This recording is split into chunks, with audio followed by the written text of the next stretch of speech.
Hey all, just a guy with some land here, and today I'm going to give you a tour of our duck coop, which we lovingly refer to as the Quack House. Come check it out. Okay, so I was going to give you an intro of the duckies first, but we have a visitor, and he's going to blow everything up. Thanks, Brad. I appreciate it. Yeah.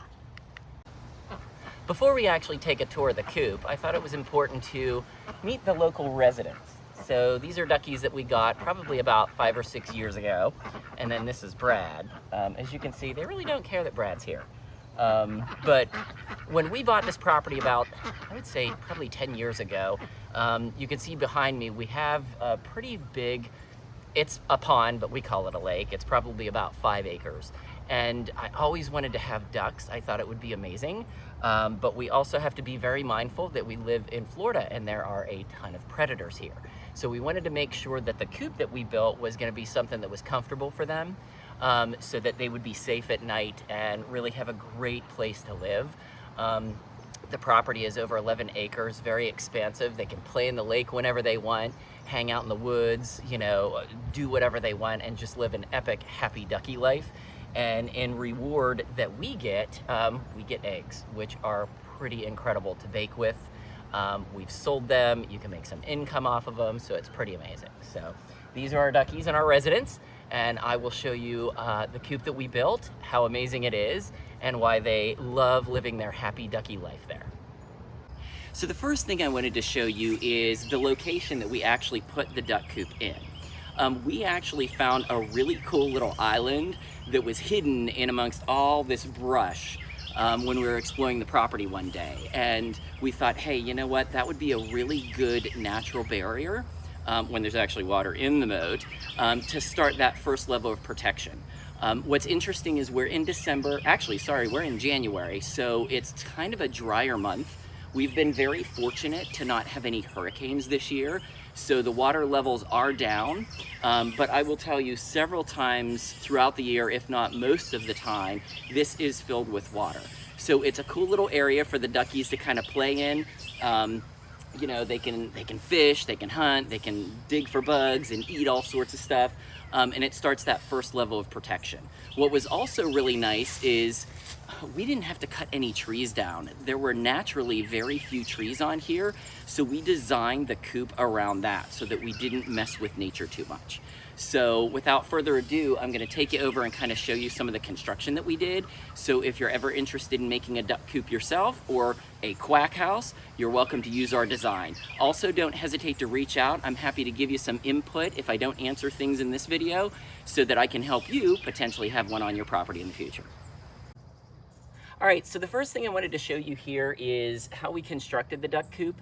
As you can see, we have it actually up off of the ground on stilts, and we did enclose the bottom half here so that the duckies had some space to go up and down. We do want to have, I would say, a lot more ducks so that we can sell more eggs, which is why we built this as big as we did. It's a pretty large space for them. You know, simple construction in the sense that we made it out of pressure treated wood. So we have the frame, we enclosed everything up there.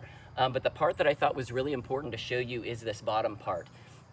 You know, in Florida, we've got a lot of predators. Immediately people think alligators. Absolutely, alligators love to climb up over fences and get in things. We also have raccoons, we have bald eagles, we have owls, we have Florida panthers. No joke, we came out one morning to let the duckies out, and it was a day like this where it was very, very dry, and as we come walking across the bridge, a panther runs out from underneath it. It wasn't Brad, it was an actual panther, and we're like, thank God we did what we did. So talking about the construction, as you'll see, I thought the best thing to use here was chain link fence as the initial barrier because it's very, very strong. And what I was able to do is we dug about 1.5 feet to a foot, or I'm sorry, about a foot to 1.5 feet deep. And we were able to put it in there and then put quickcrete around it. So it's actually concreted into the ground that nothing can get in there. And then we had a second barrier here, which is the very, very small metal square Some people call it chicken wire, but it's not the octagon shape, it's the very small square ones. And the reason you want to do that is because the duckies love at night, usually they'll go up in the top and roost, kind of like chickens, but a lot of times they'll also lay down in the bottom. As you can see in the back, we've got hay back there. And if they're laying on the side, raccoons will sneak up and grab them and pull them out through the chain link, which isn't pretty. So you have to have that second level of barrier as well.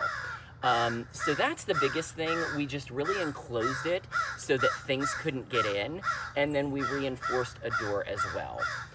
So it keeps them very, very safe at night. They're very easy to take care of. Duckies, I would say, are the easiest animals in the entire world. All you need to do, we train them, we whistle, and they come, and we throw mealworms, and that's all you need. So it's pretty amazing. So you'll have to excuse the crows. They love duck eggs, so they're always hanging around here. But the next thing I wanted to show you is the access point.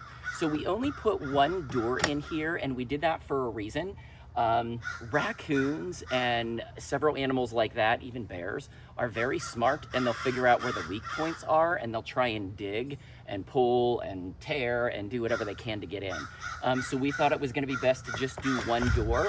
And what's great about this door is we were able to make it small so that they could just go straight in and out at night, and then you can latch it.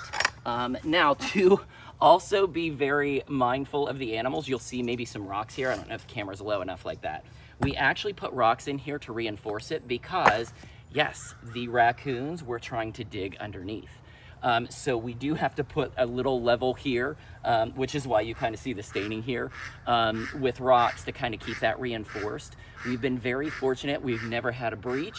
It's been the best decision to make. So anytime you do make any sort of animal enclosure, having that one access point and being very mindful of how you do it so that things can't get in is going to be crucial. In addition to that, in this bottom here, we do have a pressure treated board that we actually put down there so that they can't dig. And again, we did put Quickcrete down there as well. So there is a barrier underneath that things just can't crawl under or dig under to get into them. So again, very, very safe for them. All right, and the final area I wanted to show you is their actual duck house. So as you can see, it's pretty simple frame construction. So any little cottage or shed that you find online, you can actually create a design from there. And then we used some tin, and we used the, roofing screws that you can screw down into the tin, into the frame that holds the roof on and keeps it pretty nice up here. Things that you have to know about ducks when you're taking care of them is you need to have ventilation. So I'll probably show you after I'm done talking, but you'll see that we did do the frame construction where it's actually open on the side so air can flow in, flows up through here and can flow out. The reason you want to do that is duckies are wet, so there's a lot of moisture, and you want to be mindful of trapping that in and creating mold and unhealthy situations. So the duckies are pretty happy up here. We definitely need to clean a little bit. It's been a couple of weeks, so usually once a month we'll clean it out. It makes phenomenal compost. So with all the stuff that we're growing in the garden, we actually take this in the back, put it in a compost pile, turn it periodically, and it makes some really, really great compost. But this is basically the little ducky coop.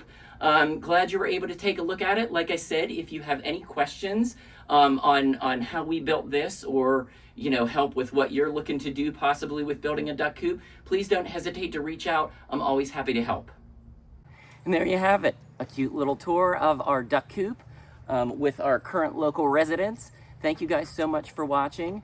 If you've enjoyed this video and want to follow along, please don't hesitate to like, subscribe, and also leave comments if there's anything else you want to learn. I'm happy to help you out. Thank you so much for watching, and until next time, have a good one.